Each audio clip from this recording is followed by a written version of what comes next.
Pak Mahfud saya tanya langsung kemarin hari Sabtu. Gimana? Ya saya tanya, Prof, betul ya sudah diterima Bu Mega? Iya, sudah. Ditawarin cawapres atau enggak, Prof? Enggak tuh. Ibu itu patternnya 4 kali memilih calon wakil presiden tidak berubah. NU senior. Begitu. Dan hari ini Mahfud dan Bu Khofifah adalah NU senior. Pak Ganjar Jawa, Pak Sandi luar Jawa, lahir di Sumatera, orang Gorontalo. Jadi dapat 2 pulau paling tidak. 61% pemilih ada di Jawa, 17% ada di Sumatera. Bahwa hari ini belum ada yang bisa dipastikan siapa menang. Karena itu Pak Jokowi berusaha berlakukan investasi politik kepada keduanya mungkin. Baik kepada Mas Ganjar maupun kepada Pak Prabowo.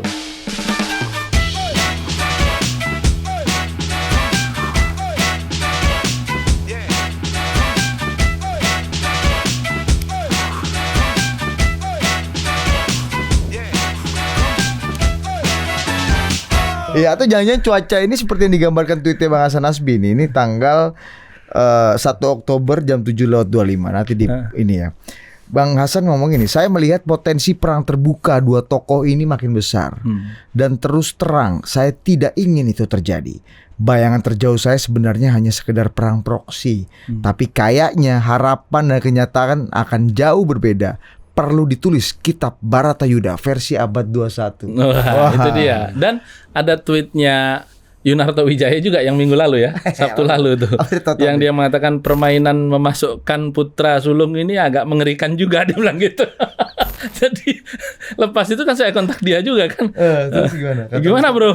Itulah makanya janjinya sih enggak Mas, tapi kok tanda-tandanya enggak kelihatan seperti janjinya. Cuaca makin dekat nih. Karena saya kemudian ketika mulai muncul billboard misalnya di beberapa kabupaten, ya sebagai pimpinan partai tentu saya langsung cek sikon kepada semua ketua dewan pimpinan wilayah dan cabang, cek laporan gitu. Siap ketua majelis, sudah muncul di Lampung, ada di Angkot di Kalimantan Selatan, di Manggarai Barat, di Labuan Bajo, rata di Jawa Tengah, rata di Jawa Timur. Nah itu udah ada begitu.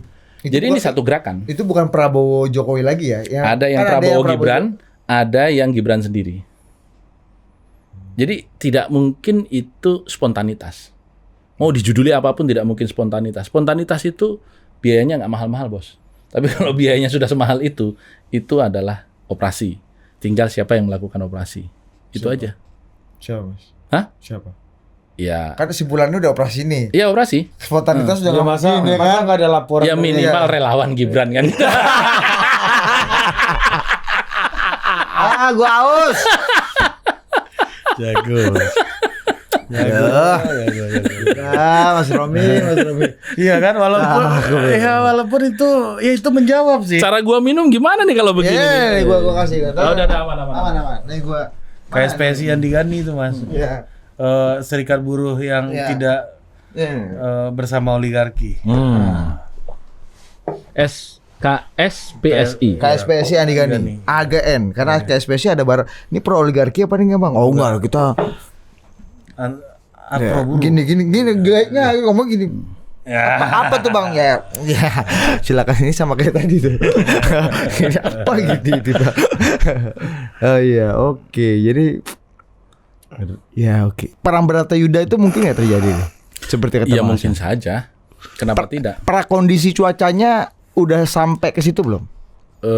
Melihat kemarin Rakernas sangat smooth. Kadang-kadang sangat mendung damai. itu kan bahkan tebal sekalipun tidak selalu diikuti hujan kan. Tapi mendungnya saya sudah mulai melihat. Begitu. Males gua nanya. Lu aja lah. Jago. Gua nggak terlalu kebayang gua jawaban-jawaban. Inilah politisi Anda ya, mau yang mimpi-mimpi jadi politisi ya kan, cara nih lu. Dia kasih leher tapi jangan dipotong ya. Saksinya banyak loh. Iya. Itu saya duga Pak Jokowi kayaknya gedeg katanya. Itu mah. Ya itu ya Mas Romi lah. Oh gitu Mas ya. Turunin dulu loh. Hati-hati bos. Kan ini gue lagi. Oke, jadi cuaca udah semakin mengarah ke sana ya. Iya. Ini tapi kan tanda-tanda kalau gini cuaca ini kan tidak hanya perang antara Pak Jokowi dengan misalnya rumah lamanya, rumahnya PD Perjuangan gitu ya. Tapi kan juga yang diprediksi orang, ini kapan nih muncul perang quote unquote terbukanya antara Pak Jokowi dengan koalisi perubahan misalnya. Ada Caimin di situ, ada Bang Surya di situ. Tidak bisa disebut perang karena kan Pak Jokowi kalau kemudian bela Ganjar itu kan bela partainya sendiri. Bukan Mas, maksudku gini, ketika dua menteri kabinetnya dari Nasdem masih ada di situ, begitupun dengan PKB, artinya orang masih berasumsi kayaknya Pak Jokowi kasih restu nih bareng, atau Pak Jokowi put something untuk Mas koalisi. Anies dan Caimin. Karena sampai sekarang konsekuensi politik dari koalisi ini nggak terlihat, kecuali Pak Limpo terakhir yang kita tahu dan Pak Joni. Dan Pak Joni. Kalau Pak Joni berarti udah lewat kan. Tapi pasca koalisi sama Caimin ini kan belum ada konsekuensi politik apa-apa, Mas. Ya. Atau jangan-jangan Pak Limpo ini kalau kemudian di kalangan jajaran menteri sudah 2 dari partai yang sama berturut-turut belum bisa dikatakan konfirmasi, barangkali butuh yang ketiga. Kan begitu, kalau 2 kamu bilang belum cukup, barangkali butuh yang ketiga. Orang lain semua udah bilang itu cukup. Jangan ente dorong-dorong untuk jadi yang ketiga gitu loh. Bukan. Gue nggak mau urusin ini. Karena 2 menteri PKB kan masih ada, Mas. Hah? 2 menteri PKB masih ada. Lo kan kalau Caimin kan tadi sudah disampaikan, Caimin ini kan bahagian dari selebrasi lah ini. Beliau ini kan memang sudah mencapai semua posisi kan, menteri sudah, wakil ketua DPR 2 kali, wakil ketua MPR. Jadi wakil presiden ini merupakan bahagian dari game yang harus sudah dicapai oleh seorang Gus Muhaimin Iskandar ini gitu. Tetapi yang disoalkan bukan Caiminnya, karena sudah diketahui dari data driven tadi berbasis market. Caimin surveinya memang tidak memungkinkan untuk menang, tapi yang capresnya yang masih memungkinkan, Mas Anies ya. Gitu. Ini ada survei terbaru dari LSI dan IJA ya. Mungkin Mas Romi juga sebagai orang P3 basisnya NU ya, orang Jawa Timur pula. Ini ada menarik nih Mas, LSI dan IJA, elektabilitas Anies turun usai deklarasi dengan Caimin. Coba boleh baca beritanya nggak, sedikit. Hasil survei LSI menunjukkan elektabilitas capres Anies Baswedan menurun setelah mendeklarasikan diri pasangan Caimin. Pasca pemilih Caimin sebagai cawapres, justru elektabilitas Anies menurun dari Agustus 19,7% turun ke 14,5%. Jadi kontribusi Caimin ini menurut LSI dan IJA, kontribusi Caimin masuk ke dalam koalisi ini justru membuat ini turun. Dan yang diharapkan kan justru Caimin ini kan mengisi lubang Jawa Timurnya dan NU-nya Mas Anies gitu. Mas Romi lihatnya gimana? Begini ya, Caimin ini kan maju itu target politik untuk elektabilitas partainya. Bahwa kemudian beliau ternyata situasi dan kondisi berubah drastis menjadi menang, itu bonus luar biasa. Tetapi yang paling utama itu kan menjaga soliditas partainya, dan itu bisa dipahami karena kami P3 juga pernah dulu mencalonkan Pak Hamzah tahun 2004. Kita sudah tahu pasti kalah, gitu, karena memang near logistik, kemudian elektabilitas Pak Hamzah waktu itu pertama kali budaya survei itu juga rendah sekali, dan kenyataannya Pak Hamzah hanya dapat 3%, P3 masih dapat 8,5%. Berarti tidak semua orang P3 pun bahkan lebih dari separuh orang P3 nggak milih Pak Hamzah gitu loh. Tetapi itu kita lakukan untuk menjaga soliditas pada putaran pertama gitu. Karena waktu itu kan antara Pilpres dan Pileg kan memang berbeda 3 bulan.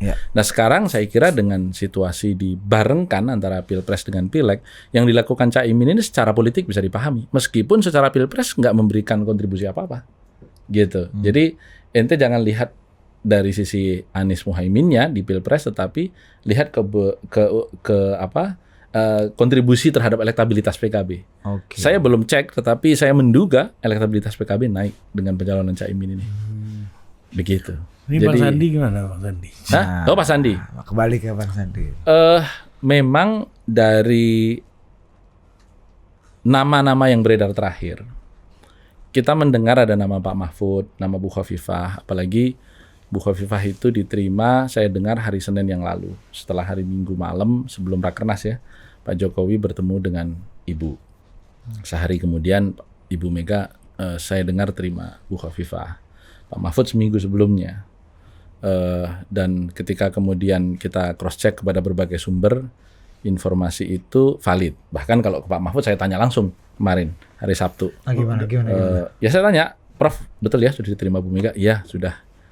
Ditawarin cawapres atau enggak, Prof? Enggak tuh. Enggak tahu Pak Mahfud. Apa yang diajak bicara sama Bu Mega? Ya, saya hanya ditanya, Pak Mahfud, ini hukum di Indonesia ini mau dibawa kemana? Menurut Pak Mahfud, penegakan hukum di Indonesia hari ini itu bagaimana? Dan seterusnya lah. Kondisi-kondisi kebangsaan pada sektor yang Pak Mahfud dianggap mumpuni di situ. Ini kayak psikotes masuk kantor gitu. Ya, kira-kira talent scouting lah. Gitu. Udah aman. Kepada Bu Khofifah juga sama. Saya dengar juga begitu. Jadi Bu Khofifah apa? sama. Jadi ya kalimat-kalimat umum tentang kondisi bangsa dan negara ini seperti apa. Dan itu menurut saya kepiawaian Ibu. Kan tidak pernah ditawari cawapres. Sehingga kalau kemarin saya dengar misalnya Pak Ridwan Kamil mengatakan ditawari cawapres, bagaimana penjelasan Pak Loli ya. Breaking news. Iya, ada breaking news minggu depan. Itu kayaknya agak mustahil itu. Karena tidak seperti itu gaya Ibu gitu. Dan ini yang saya lihat kemudian menguatkan dugaan orang bahwa nama yang tersisa sekarang ini tinggal Bu Khofifah, Pak Mahfud, dan tentu adalah Sandi yang diajukan oleh P3. Kami sebagai partai yang dilahirkan oleh NU tentu sangat menghargai apa yang dilakukan oleh Ibu Mega dan kawan-kawan PDI Perjuangan, karena saya katakan di forum ini juga kalau nggak salah itu Budi Ari, saya pernah mengatakan Ibu itu patternnya 4 kali memilih calon wakil presiden tidak berubah, NU senior begitu. Dan hari ini Mahfud dan Bu Khofifah adalah NU senior. Soal Mahfud itu MD itu urusan Caimin dan Kiai Said lah waktu itu ya. Tapi udah oke lagi Mas Romi ya? Iya, udah salam komando lah, paling tidak begitu. Sama Pak Mahfud. Ample. Ingat gimana? Anda masih ingat kan? Pak Mahfud mengibaratkan gimana? Ini kalau ada apa-apa aku lempar, ini urusan Budi sama Hari, ini pokoknya udah bukan urusanku. Ample. Jadi kembali lagi kita menghargai dan mengapresiasi itu, tetapi dalam kacamata P3, Pak Sandi ini lebih memiliki kebutuhan objektif dari Pak Ganjar. Kenapa? Karena disiplin pendekatan Pak Ganjar ini Polhukam, Pak Sandi ekonomi, Pak Ganjar Jawa, Pak Sandi luar Jawa, lahir di Sumatera, orang Gorontalo. Jadi dapat 2 pulau paling tidak. 61% pemilih ada di Jawa, 17% ada di Sumatera. Selebihnya ada di selebihnya Indonesia. Sehingga memang ini perpaduan yang sempurna. Satu-satunya calon wakil presiden, nama tokoh yang pernah ada di surat suara. Popularitasnya mentok, punya fanbase yang jelas, emak-emak dan milenial, yang melengkapi kebutuhan Mas Ganjar yang disurvei itu kuat di generasi baby boomer dan Gen X. Jadi memang ini sebenarnya, iya. Mas Ganjar itu malah justru baby boomer dan Gen X. Nah, Sandi ini ada di milenial dan emak-emak. Jadi ini sebenarnya saling melengkapi. Memang kita tidak bisa mengatakan bagaimana Ganjar yang defisit di Jawa Barat bisa dijawab oleh Sandi. Kan Indonesia menang bukan hanya dengan Jawa Barat. Meskipun Jawa Barat adalah kunci karena di situ pemilih terbesar 19% suara nasional.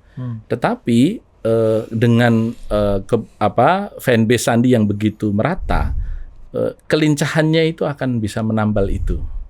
Itu yang kita hitung. Tetapi sekali lagi kami dengan Ibu Mega dan partai-partai yang lain itu sedang menghitung kontribusi elektoral dari bakal-bakal calon wakil presiden yang beredar maupun yang bahkan mungkin tidak muncul di depan publik, itu di tiap kabupaten berapa sih? Sekarang ini masih dihitung. Nah, tentu kita juga berhitung di sana siapa ya? Kalau di sana A kita bisa B, di sana C kita bisa D gitu. Jadi inilah dinamika politik yang saya kira akan menghantarkan kita pada pengambilan keputusan itu di menjelang pendaftaran tanggal 19 Oktober. Jadi nama Ridwan Kamil yang sempat masuk juga udah nggak ada lagi, Mas? Atau nama Mas Gibran yang juga disebut bahkan oleh Mbak Puan Mas sendiri. Gibran udah lama nggak ada, udah deklarasi lagi. Ya karena tidak mungkin PDIP kan. Kalau PDIP hari ini perolehannya 21%, mungkin kalau perolehannya nanti 40% bisa PDIP. Tetapi kalau hari ini 21% kan itu juga menjadi persoalan tersendiri. RK saya tidak mendengar nama itu masih beredar ya. Tetapi kan politik itu dinamis, bisa saja berubah. Karena ternyata kebutuhan Ganjar di Jawa Barat ini mutlak dan di sana tokoh paling leading secara opini adalah RK, bisa saja. Ya. Tapi gini Mas Romi, kalau kita lihat sebelum ke Mas Andi ya tadi dengan segala macam objektif value-nya, Mas Romi kan sendiri pernah cerita bahwa Bu Mega sendiri menjadi salah satu aktor utama yang di pemilu 2019 kemarin menolak juga Pak Mahfud. Ada faktor lain ya, Bang Rizal pernah bilang bahwa ada Pak Mahfud itu dekat dengan satu tokoh ya juga mungkin kurang begitu cocok sama Bu Mega. Begitupun dengan Bu Kofifa, Mas Romi juga pernah cerita, gue lupa itu on the record ya. Cuma ada problem sistemik yang lama, yang cukup laten dengan ini. Kalau gimana persoalan obstacle itu apakah udah beres? Iya, obstacle itu sifatnya hanya politis saja. Menurut saya tidak ada permusuhan politik yang abadi. Ya, tidak ada permusuhan politik yang abadi.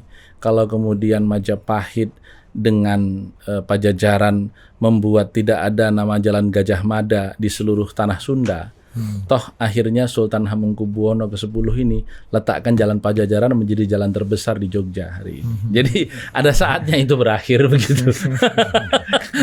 Karena di atas seluruh perbedaan semuanya itu ujung pertarungan, setiap politisi menginginkan kemenangan. Ini market driven lagi nih kan. Market driven. Begitu.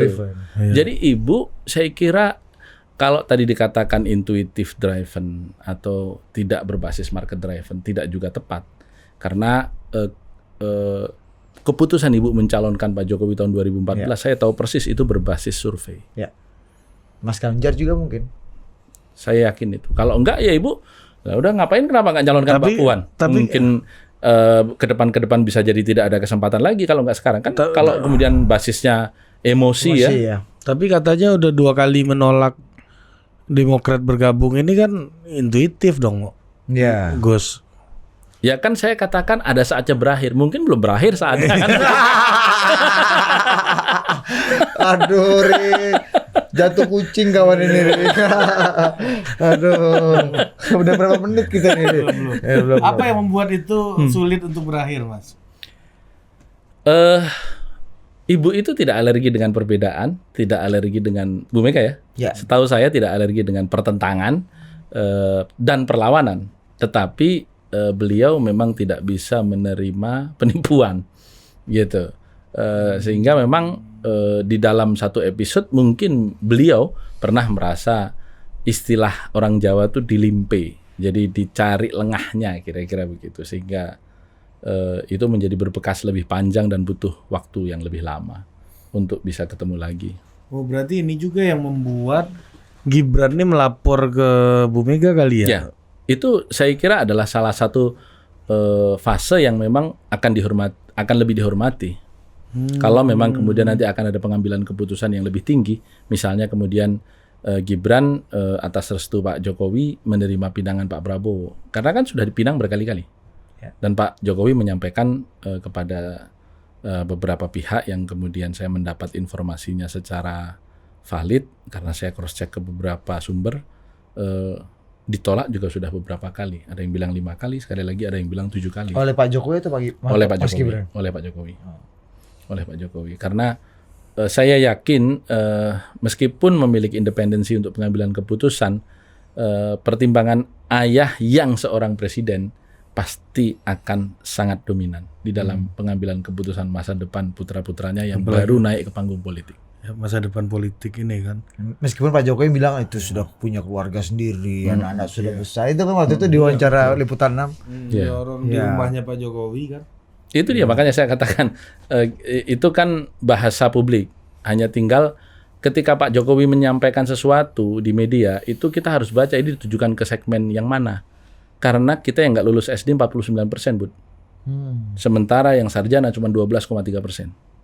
Gitu. Jadi wah, orang yang sarjana bohong ini. Enggak, ini ditujukannya untuk 49%, bukan ente. Bukan ente. Ente boleh ragu, yang solid banyak. Karena menang kalah ini nggak peduli ente S3 atau ente nggak lulus SD gitu loh. Bener, one man one vote. Kalau ke kita kan kita ragu ini alasan. Tapi kenapa bisa terucap ini?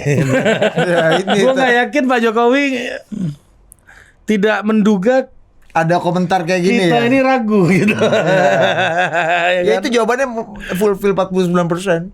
Mungkin ya. Ya, Driven, bisa jadi. driven. Driven, data Iya, driven. iya. Ya. Top. Kan Pak Jokowi ini banyak polisinya, statementnya, pendapat politiknya dicerca di kalangan sarjana dan intelektual. Paling tidak itulah yang tercermin di semua WhatsApp grup teman-teman saya yang di situ sarjana semua gitu. Tetapi masalahnya yang menentukan kemenangan di Republik ini bukan sarjana, Bos. Iya. Gitu. Mereka hanya 12,3%, S1, S2, S3. Gitu. Yang 87% lebih ini, itulah yang menentukan kemenangan. Begitu. Dan ini yang sering dibaca salah oleh para politisi intelek. Termasuk saya. Jadi dipikir kalau kita bahasanya semakin tinggi, semakin hebat, itu semakin banyak pendukung karena kelihatan semakin pintar. Enggak, Bos. Enggak akan ada semboyan Jokowi adalah kita. Gitu. Jadi ini saya kira kalau perlu bahasa Inggris agak disalah-salahin dikit. Oh, gitu, agak Mas, disalah-salahin supaya kan, gitu. ya kan rakyat bahasa Inggris salah semua kan. Grammar ini bikin hancur dikit bos ya. Kadang-kadang. Ini kayak ceritanya misalnya kita ambil contoh yang lain ya. Pak Zul Hasan gitu bagi-bagi uang itu buat rakyat mayoritas ini nih orang baik kan. orang baik. Iya. Buat pemantau pemilu dan tokoh pro demokrasi itu Loh, money politics. kata rakyat kan sederhana. Kami ini sekali saja dalam 5 tahun berpesta. Bapak duduk 5 tahun Bapak berpesta. Jadi itulah kenapa disertasinya Dr. Burhanuddin Muhtadi itu menangkap itu bahwa di Indonesia memang permisif sekali terhadap politik uang, dan angka dari survei pertama saya ikutin soal money politik ini dari budaya survei mulai muncul tahun 2004 sampai hari ini makin parah, Bos. Makin permisif maksudnya. Masyarakat itu makin bisa menerima gitu. Iya. Makin bisa menerima tuh nerima aja tapi belum tentu seberapa nyambung tuh Mas. Dalam berbagai Korelasinya riset sekarang. 33% efektivitasnya. Gede dong itu. Hah? Lumayan. Jadi Gede, kalau ente nggak mau ada dapat 100.000 suara, ini sekaligus rumus nih kepada teman-teman yang masih caleg ya. Iya, coba. Kalau Sini, mau Om, melakukan, kasih dulu. ya di mana? Oh di situ ya. Ah, ya. Nah, itu. Jadi kalau mau dapat 100.000 suara, buang 300.000 amplop. Kira-kira begitu. Jadi kalau mau dapat 50.000, buang 150.000 amplop. Ini proven karena saya memimpin partai juga mendapat pengalaman perlawanan-perlawanan yang serupa, dan banyak kekuatan-kekuatan ideologis yang partai yang saya pimpin ini dikalahkan dengan itu. Tapi ingat rumusnya itu. Jadi pastikan jangan sampai pulang koloran gara-gara salah keluar amplop. Iya kan? Di view kan. Anda marah-marah sama saya ngomong ini kan dulu kan. Nah. Ini udah pelaku udah ngomong. Gue pernah ngomongin ini juga dia. Saya berhadapan dengan pelaku karena kita ini kan termasuk partai duafa gitu loh. Jadi berhadapan kalahnya itu dengan yang begitu-begitu. Ada kawan. Jadi saya itu menjelang pemilu 2019 itu disurvei 3 besar di dapil saya. Saya itu satu daerah pemilihan sama Mas Ganjar. Tapi Mas Ganjar waktu itu kan sudah gubernur. 3 besar. Gara-gara apa? Sebagai ketua Komisi Pertanian waktu itu, banyak program kehutanan, kelautan yang diantar ke dapil. Kita dapat penghargaan dari PWI Jawa Tengah, anggota DPR paling aspiratif. Mantap. Nah, waktu itu. Nah, saking tingginya aspirasi itu, maka kemudian dinobatkan, dan kemudian potret survei setahun sampai 6 bulan sebelum pemilu itu masih 3 besar. Kenyataannya pada waktu pemilu nomor 6, Bos. Kursi terakhir. 1 di atas terakhir. Iya, 1 di atas terakhir. Itu pun sudah naik. Dulu waktu 2009 saya masih ranking 7 waktu itu, naik 1 kursi. Tapi moral ceritanya bukan itu. Moral ceritanya bahwa aspirasi yang kita lakukan sebagai anggota DPR yang bekerja secara benar menyalurkan kepada rakyat itu ternyata kalah dengan amplopan tadi. Maka saya tadi katakan rumusnya 33% ini. Justru amplop ini yang benar berarti Mas. Hah? Aspirasi yang benar dia amplop ini kayaknya ya. Bukan benar dalam konteks benar dan salah ya, iya. tapi dalam konteks menang dan kalah. Iya. Ya, jadi amplop ini yang memenangkan, ya belum tentu benar, tetapi itulah yang memenangkan. Realitasnya hari ini. Jangan-jangan formula bansos itu juga akhirnya baliknya ke BLT lagi ya? Nah, besok mulai September mulai digulirkan itu untuk rumah tangga miskin berapa puluh juta begitu. Iya. Dan itu akan menjadi bansos terbesar dalam sejarah itu. Dan cash Dan itu transfer. akan menguatkan posisi tawar presiden sebagai mega influencer tadi. Begitu. Jadi arah dukungan presiden kemana ini masih menjadi sangat penting karena di bawah kepresidenan beliau ini adalah sebuah bansos terbesar dalam sejarah untuk 21 juta rumah tangga miskin. Kita bikin bansos juga ya, Dit. Angkanya naik tuh, Mas. Nano kita ini. Iya, angkanya naik. Tahun ini 470T, kalau nggak salah tahun depan tuh 540. Nah, itu dia makanya. Jadi ini yang terbesar. Ini apal dari Yopi Hidayat. Ya, itu dia. Makanya ini kan yang terbesar. Sehingga rakyat di bawah yang 49% tadi hanya melihat wah tuh Pak Jokowi presiden itu paling top pokoknya BLT-nya atau dana yang kami terima sebagai Tapi itu kan transfer negara, langsung dari Mas. Itu kan negara yang ngasih. Mana Artinya 49% ini orang yang tidak bisa mengerti apa dan Ini orang siapa 12%. visi dan misi. Ini orang 12%. Ente orang 12%. Yang Itu bawah kan- ini taunya negara ini siapa sih? Pak Jokowi presiden. NT pun kadang-kadang hampir masuk ke 14, Jadi- 49. 12 sampai kadang-kadang. Ayo Dit naik. Ambang kefatonahan itu ya. Iya. Negara ini Iya, iya, personifikasinya defisit siapa patonahan. gitu. Kan negara ini personifikasinya siapa gitu. Dan arah Pak Jokowi di situ nanti akan dilihat. Mega influencer. Pokoknya gitu kan. jago lah. Presiden kita ini jago lah. Sebagai pemain politik top lah begitu. Jangan kan orang miskin 49%. Gua pun ikut. Gua pun kaki lu kadang-kadang masuk situ Iya. kan. Satu kaki kawan. Naik Satu dulu. kaki kawan. Tolong bantu dulu. Subsidi. Kan, iya kan?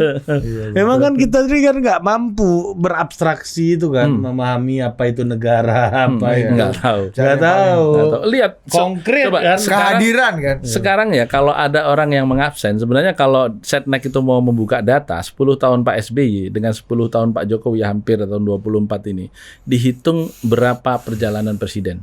Bandingkan titiknya, bandingkan kabupaten kotanya. Pasti Pak Jokowi berlipat-lipat. Dan lihat sampai hari ini orang berebut berfoto dengan Pak Jokowi masih jauh lebih banyak daripada minta foto dengan ketua umum partai politik manapun. Valid Gitu. ya Mas ya. Iyalah. Dengan bakal calon presiden manapun, bakal calon wakil presiden manapun gitu. Artinya memang Pak Jokowi ini masih sangat dicintai.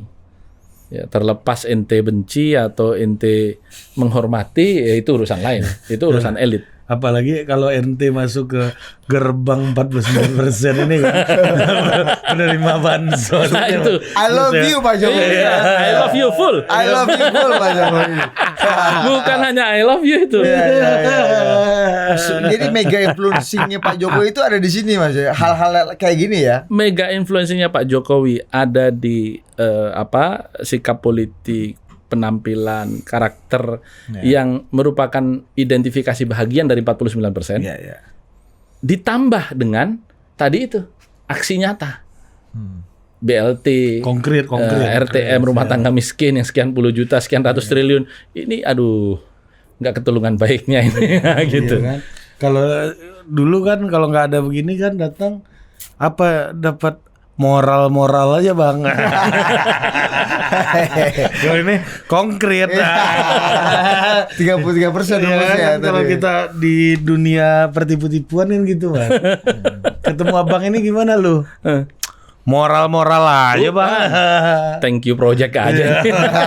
Moral. Jadi ini yang saya bilang kepiawaian Pak Jokowi ya, sebagai pemimpin politik yang memiliki seluruh instrumen. Ya. Pada waktu beliau dulu tahun periode pertama, beliau kan menolak para ketua umum partai di awalnya ya untuk menjadi menteri. Waktu itu saya menyampaikan, karena salah satunya saya pada waktu itu ya. Enggak, saya sendiri waktu itu, karena diminta untuk memilih antara masuk kabinet atau tetap menjadi ketua umum. Saya memilih untuk menjadi tetap ketua umum gitu. Saya katakan, Pak, Bapak salah. Kenapa Mas? Loh, Bapak itu kalau menjadikan para ketua umum partai sebagai anggota kabinet, itu berarti Bapak memiliki pembantu seorang ketua umum partai. Dan itu akan lebih mudah Bapak berkomunikasi untuk kebutuhan Bapak secara politik. Rupanya penyampaian saya itu baru mulai di pertama Pak Erlangga masuk. Ya, di Nah, periode pertama masih ya. Akhir-akhir ya. Akhir-akhir periode pertama baru mulai, oh iya masuk akal. Dan sekarang Perbanyak. maksimal betul itu dimanfaatkan gitu. Iya. Tum semua tuh kalau rapat kabinet Tuh. ya Tum. Ya, Siap Tum. Pak Bowo ke Pak Zulhas gimana manggilnya? Tum. Iya. Pak Erlangga, waduh ketum ini lebih dari pantas jadi. Jadi semua begitu, Iya, dimanfaatkan betul. Tinggal apakah itu untuk Solid, akhir kabinet yang baik dan untuk kebaikan Indonesia atau hanya sekedar untuk konsumsi elit dan pertarungangannya itu yang kita Meskipun harap itu tidak untuk Indonesia. Ketum Projo aja masuk, Bos. Iya tuh juga kan. Iya kan? Iya. Ya Bang Zul tuh mantap. Jadi saya melihat kembali lagi soal antara Pak Jokowi dengan Bu Mega yang tadi disampaikan oleh siapa tadi? Hasbi. Hasan Hasbi. Hasan Hasbi. Baratayuda abad Ya. 21.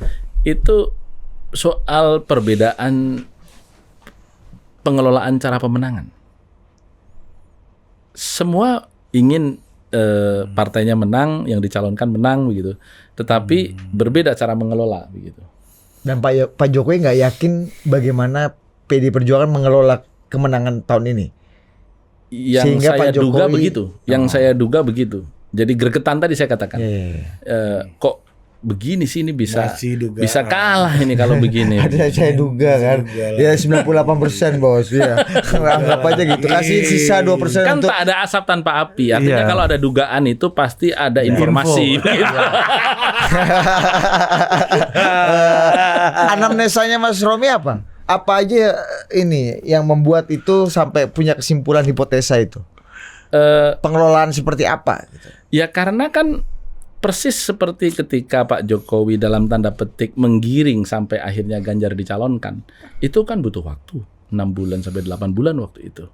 Dan ternyata yang seperti ini masih berulang lagi tentang cara pemenangan, masih berulang lagi soal calon wakil presiden begitu. Itu saya kira kemudian membuat waktu tidak banyak tersisa lagi, sehingga gregetan itu kan muncul dalam bentuk mental game tadi itu bisa jadi. Ini bukan sekedar untuk meloloskan Mas Gibran menjadi calon wakilnya Prabowo yang memang sudah dilamar berkali-kali, tetapi ini dalam tanda petik tolonglah ikutilah cara. Yang penting kita ini kan menang. Kira-kira begitu. Nah, Hampir wujud frustasi gitu maksudnya. Karena nggak bisa diajak berbicara. diskusi. Saya nggak tahu frustrasi atau Ya, tidak, ini tetapi bahasa- Pak Jokowi bukan seorang yang mudah putus asa ya. Iya. Ketika Pak Jokowi itu petarung sejati. Ini bagian tidak putus asaannya kan. Akhirnya diskusi sama yang lain. Iya. Nah, pertanyaannya gini Mas. Kan artinya soal orientasi nggak ada masalah. Soal hati nggak ada masalah. Iya. Tapi soal cara. Ya. Artinya nih hati ini bisa bertemu juga nanti di Ujung. dermaga ini nanti kan di ujung jalan ini. Karena nggak ada masalah. Karena nggak ada masalah, cuma soal cara. Pilihan Apa? nggak ada Nggak masalah. ada masalah. Nanti kan di ujung ibu Bro, pernah dengar nggak calo PNS? Cara kerja calo PNS pernah dengar? Gimana? Nah, begini. Nah, ini coba kasih pesan dulu. Jadi, calon PNS. Jadi misalnya ente calo PNS nih ya. Kalau calo PNS itu tidak selalu benar-benar dia punya komunikasi untuk mengkondisikan seseorang lulus. Ya kan? Cukup nih misalnya Ari nih, kawan saya nih, dia mau melamar. Tahu kita tokoh pasti punya koneksi lah kepada BKN, kepada Menteri Pan RB. Ya udah, Ri gini deh. Kita sama-sama gentleman. Lu kasih gua 500 juta tapi kalau lu udah duduk. Begitu. Padahal saya nggak ngapa-ngapain. Ngerti nggak? Saya nggak ngapa-ngapain. Begitu diumumkan emang lu lulus, lu bayar. Padahal saya nggak ngapa-ngapain gitu loh. Jadi main klaim ini juga persoalan penting di dalam politik ini. Belum tentu dia melakukan sesuatu. Gitu.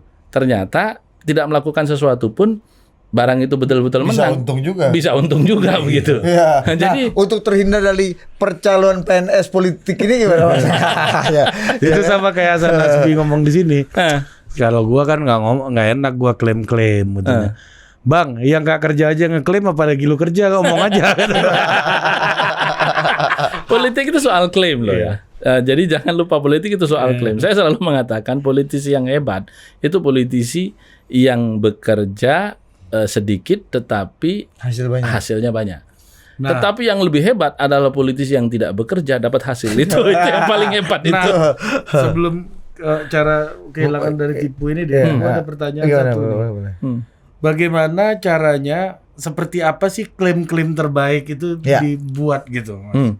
Apa yang membuat orang bisa, kan klaim ini kan bisa ketahuan juga. Iya Bisa. bisa. Kan Iya, kan? orang seperti Anda dengan networking yang luar biasa, kan lu tinggal cek aja verifying kanan Harus kiri ya. ada alibi dong. Itu kan kayak Enggak, kayak Pak Jokowi kalau ngomong kan, Ari tanya begitu harus ada alibi. Jadi misalnya tadi saya dimintain tolong jadi calo. harus terlihat minimal foto saya masuk ke kantor BKN.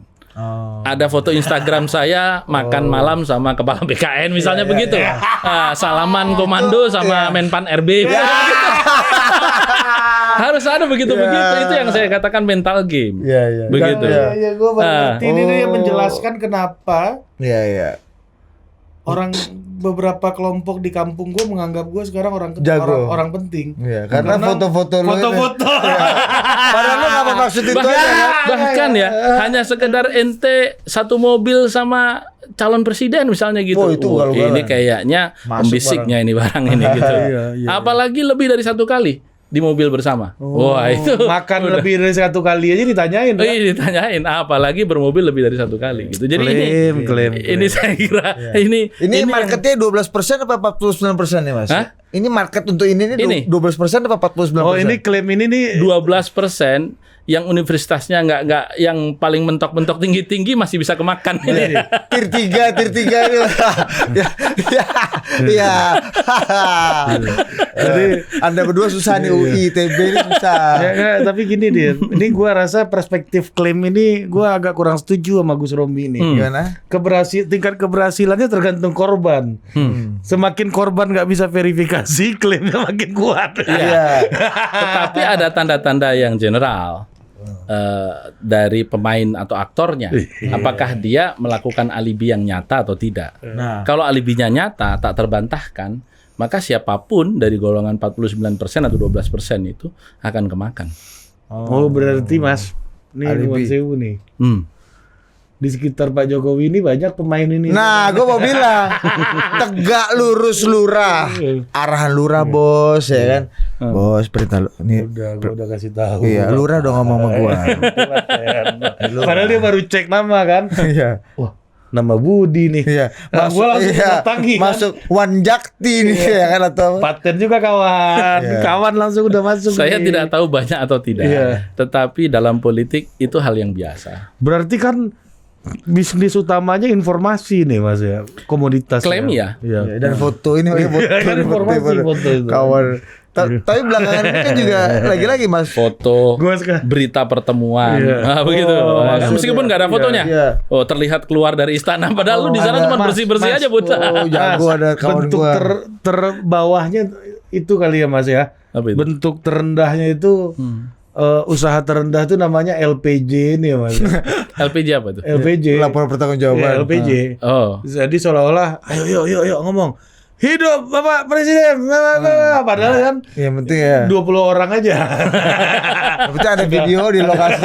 Karena kami sering menemukan ya ada mobilisasi. LPJ kawan ya. Coba kau dulu pakai dulu kau. Ayo. Spanunya kau tuju dulu kau. Ayo foto ya 1 2 3 kau buang aja itu Ladina kan habis itu ada gitu. Ada percakapan gitu.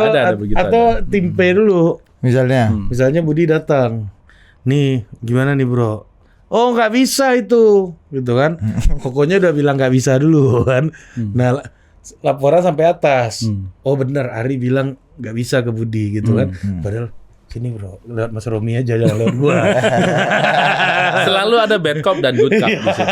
Makanya kembali lagi kita akan lihat di detik-detik pendaftaran ini apakah sekali lagi game changernya salah satunya adalah putusan MK ini.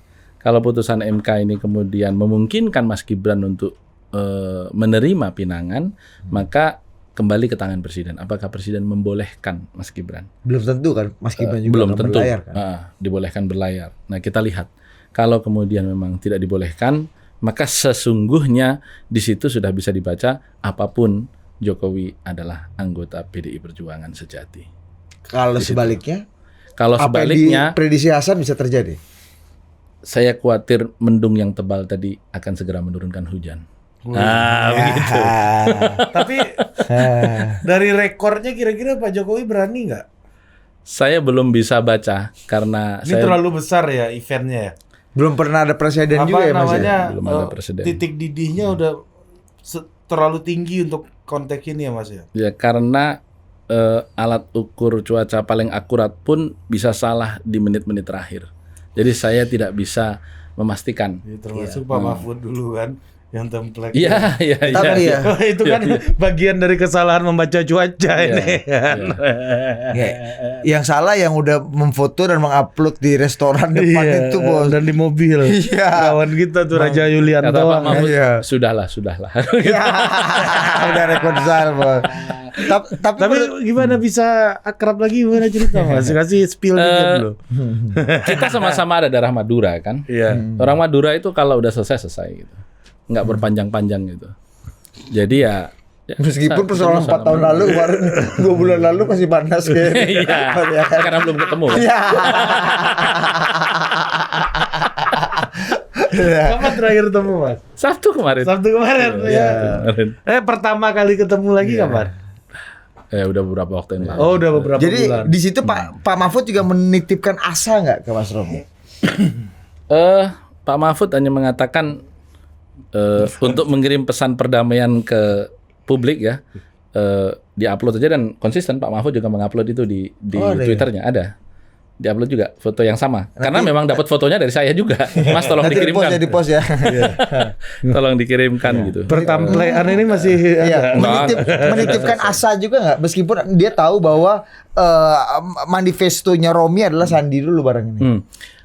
Apa yang beliau sampaikan menurut saya sih cukup bijak. Biar adem lah Mas, orang nggak melihat ada persaingan yang cukup tegang antara beliau dengan Pak Sandi gitu ya. Karena kan Pak Sandi resmi diajukan P3. Maka beliau mengatakan tolong di kutipan nanti disampaikan. Biasanya sampaikan kutipannya kan heboh-heboh tuh.